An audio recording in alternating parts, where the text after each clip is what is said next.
So, let's talk about the Ford Bronco, specifically the 2021 to 2026 models. I mean, it's one of the most hyped-up new vehicles we've seen in a long time.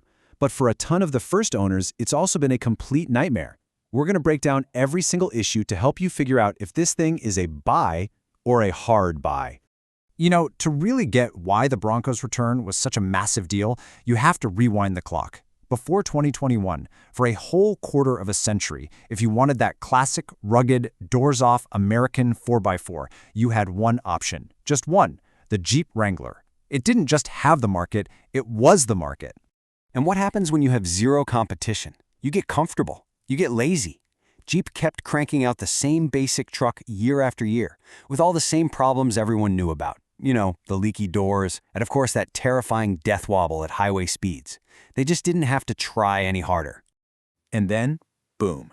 In 2021, the entire game changed. Ford didn't just revive an old name. They came back with a vengeance, launching a direct, modern attack on the Wrangler's undefended kingdom. Okay, let's get into this, because the hype around this launch was, and I mean this, completely off the charts. Ford didn't just build a competitor. They built the exact truck that Jeep fans had been screaming for decades. I mean, look at this list. Every single feature was a shot fired directly at Jeep. It had modern independent front suspension for a ride that wasn't, terrible on the pavement. A real-deal 7-speed manual with a super low crawler gear. Yeah, it had removable doors and a roof, but designed so much better. And then you had the GOAT modes for every kind of terrain, and that beastly Sasquatch package with 35-inch tires straight from the factory. Is it any wonder people absolutely lost their minds? The result? Pure insanity. Ford racked up over 200,000 reservations, which created a 2-year-long waiting list. People were paying ridiculous dealer markups just to get their hands on one. But after all that hype, all that waiting, and all that money, the problems started to show up. And we have to start with the big one, the absolute monster of a problem that could turn your brand new $60,000 dream truck into a very expensive paperweight literally overnight. We are, of course, talking about the 2.7-liter EcoBoost V6 engine.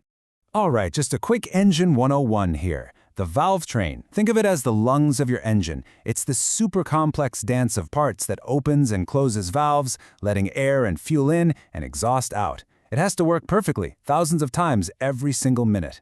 So in that super popular twin-turbo V6, something went catastrophically wrong. And look, this wasn't some minor issue, like a little engine tick or some normal wear and tear. This was a deep, fundamental flaw in some of those early engines.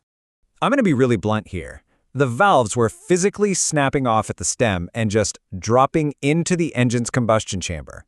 If you know anything at all about how engines work, you know that is a death sentence. It's a piece of hardened steel bouncing around like a pinball, destroying the piston, the cylinder, everything. The engine is toast, completely totaled. And Ford's response tells you just how bad this really was. Sure, they issued a recall, but they also slapped an unbelievable 10-year, 150,000-mile warranty on the affected engines, and started a massive program to replace the entire engine short block. You just don't do that for a minor problem. That's a "we messed up big time" kind of move. All right, so you'd think the engine grenade would be the worst of it, right? Well, let's move on, because the problems weren't just under the hood. The actual body of the Bronco was having its own major crisis. Yeah, the problems kept coming. Ford outsourced the first batch of hardtops, and the quality was just awful. The paint was literally bubbling and peeling off within months. This led to a huge recall that held up deliveries for almost a year. Then came the leaks. The whole point is a removable roof, but for many owners, that just meant the inside of their truck turned into a swimming pool every time it rained. And to top it all off, the brand new Sync 4 infotainment system inside was a buggy mess, freezing, rebooting, and sometimes the whole screen would just go black while you were driving.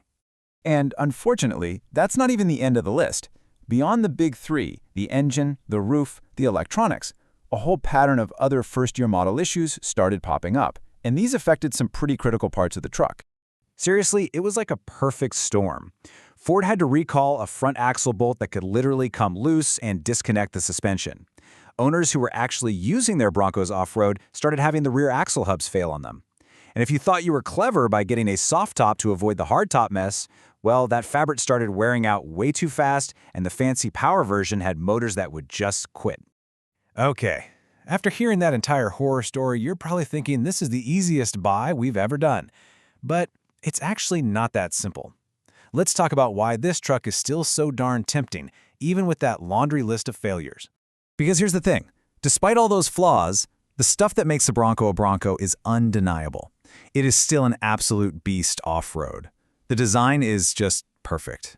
And get this, its resale value is one of the strongest in the entire industry.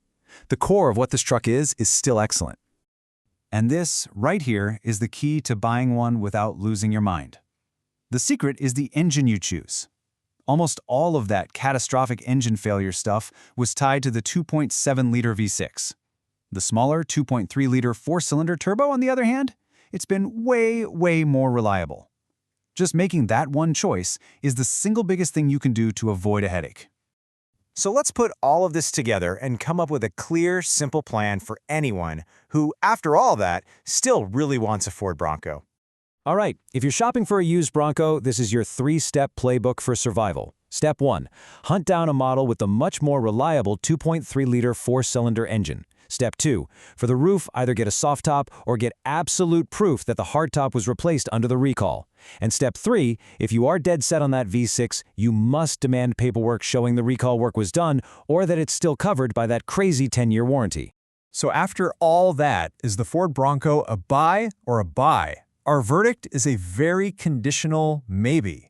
It's an awesome, super capable, and iconic truck that was, unfortunately, the poster child for first-generation problems.